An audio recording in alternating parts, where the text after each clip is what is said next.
Fiston, énorme programme aujourd'hui sur la chaîne, on va parler de Carlos Alcaraz, Daniil Medvedev, Novak Djokovic, Arthur Fils et j'en passe. On va faire un grand récap de la première semaine à Miami. Il était temps, et d'ailleurs le programme je sais pas comment je vais le tenir parce qu'il est juste gigantesque. Bref, on s'étale pas, je te laisse claquer ton plus beau pouce et on attaque juste après ça.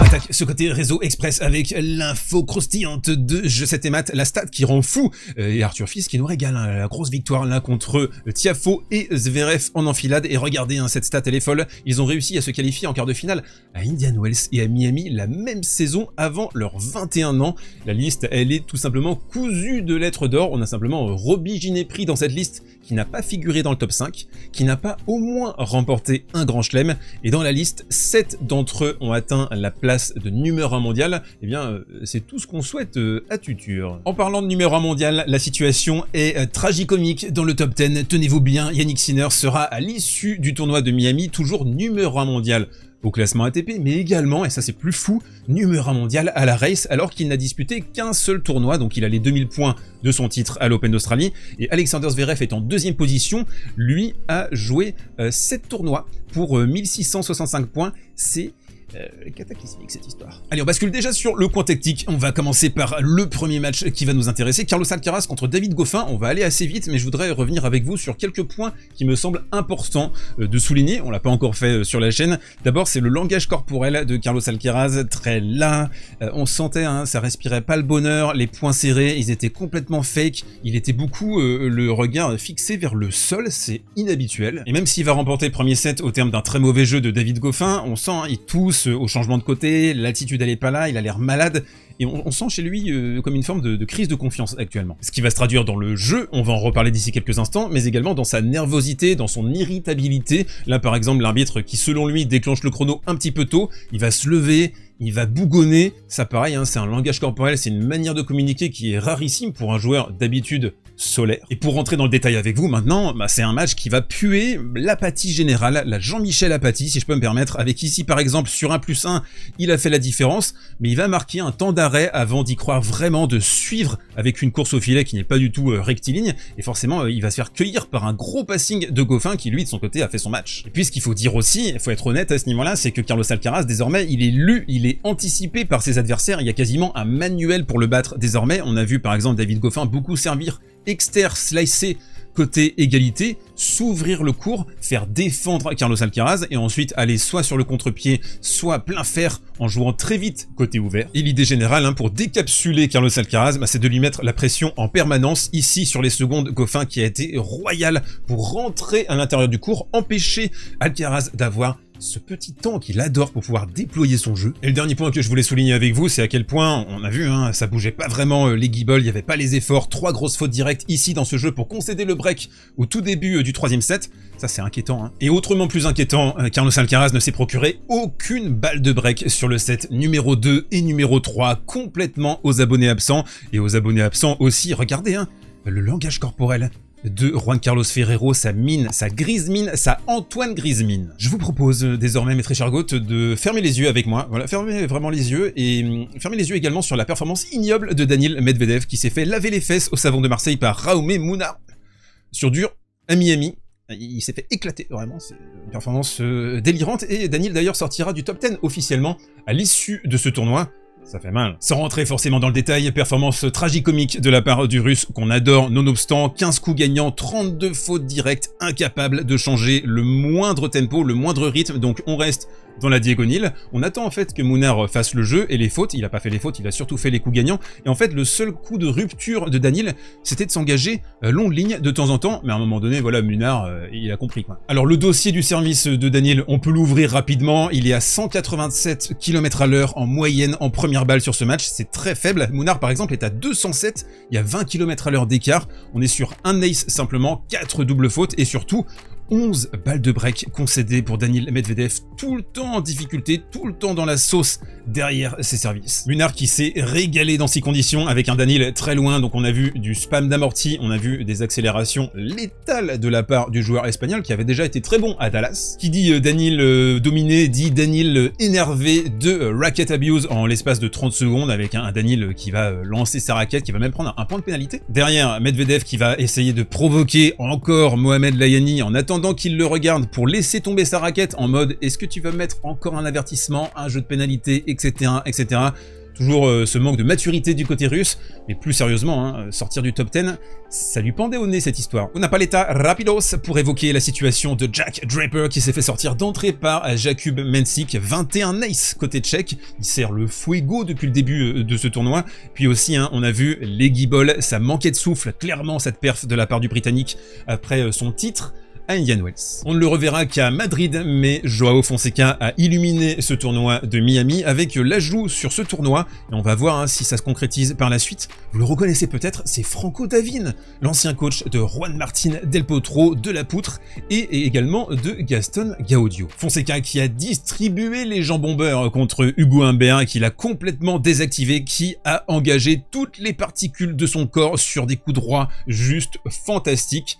Ce tonton-là, il a un des 3-4 meilleurs coups droits du circuit, easy, avec une manière de prendre la balle de façon très précoce, en demi-volée. Il a fait une performance remarquable contre Hugo Humbert. Avant ce match contre Humbert, on avait eu un match complètement dingue face à Lerner Tien. On a eu ensuite un troisième tour de fou furieux contre Alex de Minaur qui a dû résister à un public complètement déchaîné. Entre la première et la deuxième, même parfois, ça sifflait, ça houspillait. C'était franchement une ambiance de fou. D'ailleurs, l'Australien qui a écrit ensuite Rio Open, c'était même, je trouve, encore plus enflammé qu'à Rio et qu'à Buenos Aires. C'était complètement dingue l'ambiance et grosse perf mentale de de Minaur pour cadenasser ça.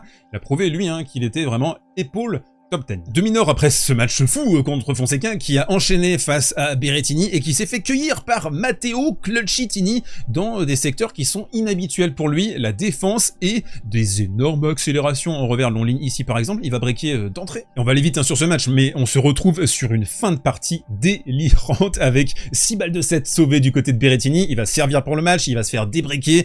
De Minaur qui ne lâche rien alors que manifestement tu sens qu'il est à bout. Et puis Berrettini qui va envoyer les énormes tomards et un gros soulagement forcément pour l'Italien qui a sorti, je trouve, l'une de ses plus belles perfs depuis un moment, et ça risque de remonter au classement cette histoire s'il continue avec ce niveau-là, même s'il a un titre à Marrakech à défendre.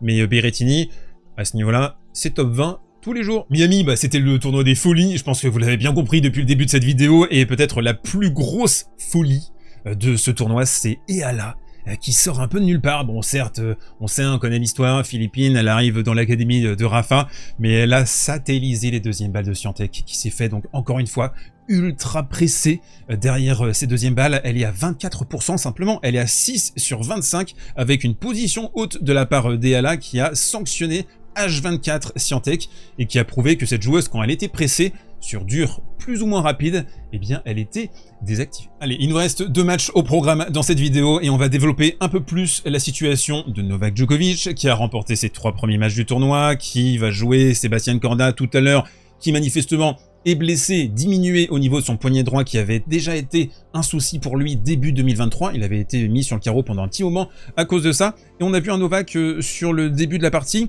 précautionneux au niveau de ses bouts de course, pas mal de fautes et Musetti qui fait le break. Le géant serbe qui va éteindre le feu immédiatement, qui va être beaucoup plus proactif au niveau de ses jambes. Ici, il fait l'effort de bien se décaler, de bien s'organiser pour enchaîné avec son coup droit. Le coup droit, c'est le deuxième baromètre de son jeu à l'instant T avec son service. Et un autre baromètre de son jeu, c'est le feu intérieur, c'est la colère, c'est l'énergie, c'est jouer contre les autres, c'est jouer contre un ennemi parfois instrumentalisé, parfois invisible.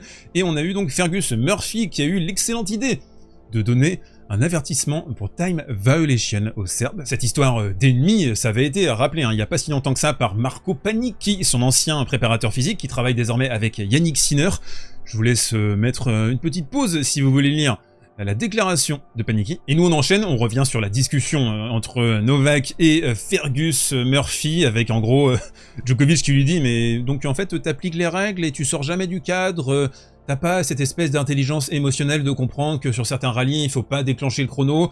Murphy qui lui dit, le chrono, il est automatique, j'ai rien à voir avec ça. Et cette séquence, elle a eu un effet concret sur le jeu, sur les intentions de Djokovic, sur son service. Regardez donc, juste après le time violation, on est sur un service qui va beaucoup plus vite, on a 6 miles de plus, et le coup droit, exactement pareil, il a beaucoup plus mis d'impact après cette séquence. Et derrière, on va se retrouver dans une situation assez proche du quart de finale entre les deux hommes à Bercy. Je sais pas si vous vous souvenez de ce match, il y avait eu 0 et 3, Musetti qui va se heurter au mur Novak Djokovic, 3 coups gagnants, 11 fautes directes, il va complètement s'éteindre. Musetti à 51% derrière sa première, 35% derrière sa seconde, ça aussi c'est un baromètre pour Novak Djokovic, c'est la qualité du retour, très impactant, des retours longs, profonds, qui ont empêché Musetti d'avoir du temps, et c'était le plan de jeu, on l'a vraiment compris, à partir du milieu du premier jusqu'à la fin du match, Djokovic qui voulait impérativement presser Musetti. Autre illustration sur cette palette, vous voyez Djokovic qui refuse de reculer dans cette position, qui prend le coup droit en demi-volée, qui va suivre ensuite au filet.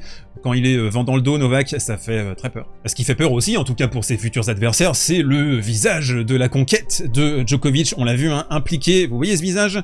Aïe aïe aïe. Là en plus, quand tu regardes le reste des joueurs sur le tableau, ça fait de Djokovic l'immense favori pour remporter son 100e titre à Miami. Il l'a encore fait, Arthur Fils a décapsulé l'affreux Zverev en 3-7. Il était déjà sorti d'un match complètement fou contre Tiafoe dans le 3e. On rappelle, il est breaké, il a des crampes, il lâche tous ses coups et il revient au mental. Extraordinaire performance de la part de Fils. Ici aussi, même si ça commençait pas d'une manière complètement folle, avec 3 fautes directes, ici, il se relève trop tôt à l'impact.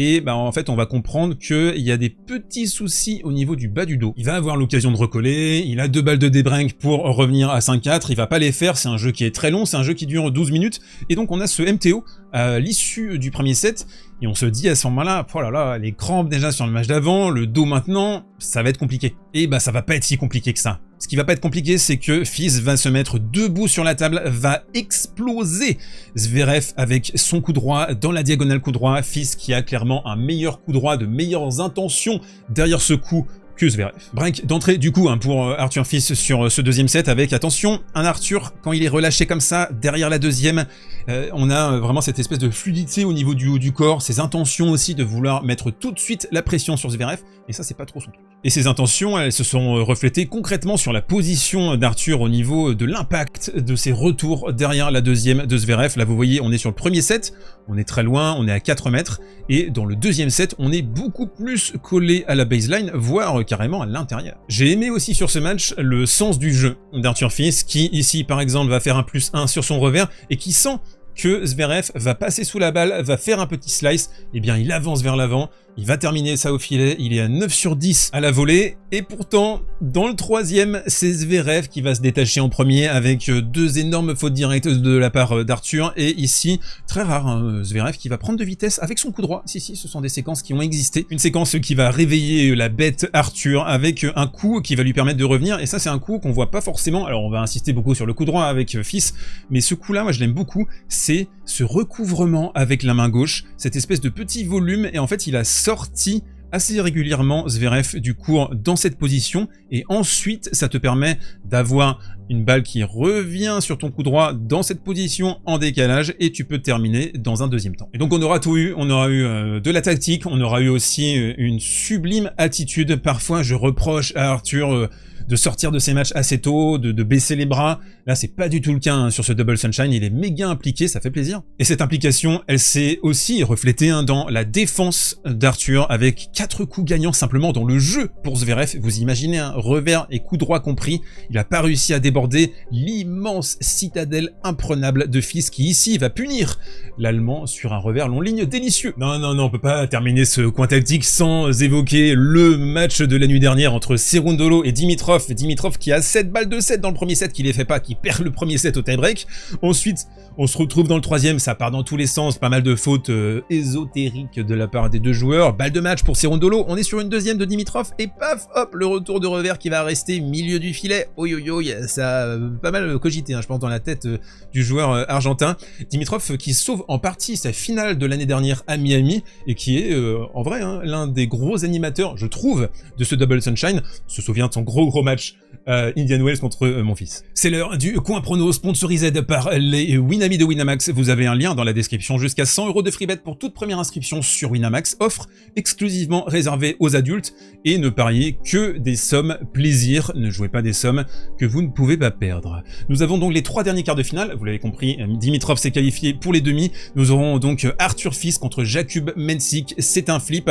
Alors attention, forcément, c'est la grande question à l'état de fraîcheur, l'état physique d'Arthur, qui va devoir enchaîner à 18 h, hein, donc très peu de repos, de recul pour pouvoir enchaîner. Et je vais synthétiser ma pensée comme ça. Les très bons joueurs ici, logiquement, au niveau physique, tu cales. Les champions passent. Les champions passent ce match contre Mensik. Les champions trouvent des solutions, oublient les douleurs physiques, rentrent dans le match. Alors attention, hein, au service de Mensik, hein, qui va faire très mal. Il va falloir bien retourner du côté d'Arthur. Allez, on va partir sur Arthur, sans y croire, en 3-7. Que le Korda contre Djokovic, je vous ai déjà parlé des données de cette rencontre. Korda, le poignet, je pense que ça va être très compliqué contre un Novak qui retrouve un petit peu de sa superbe depuis quelques matchs maintenant. Et le Fritz Berrettini, ici en fait vraiment pour la cote, j'ai envie de partir sur Berrettini parce que je trouve qu'il est un petit peu haut, même si évidemment Taylor Fritz est favori de cette rencontre. On se retrouve demain pour enchaîner les digests de Miami. D'ici là, portez-vous bien, prenez soin de vous et mangez des pois chiches.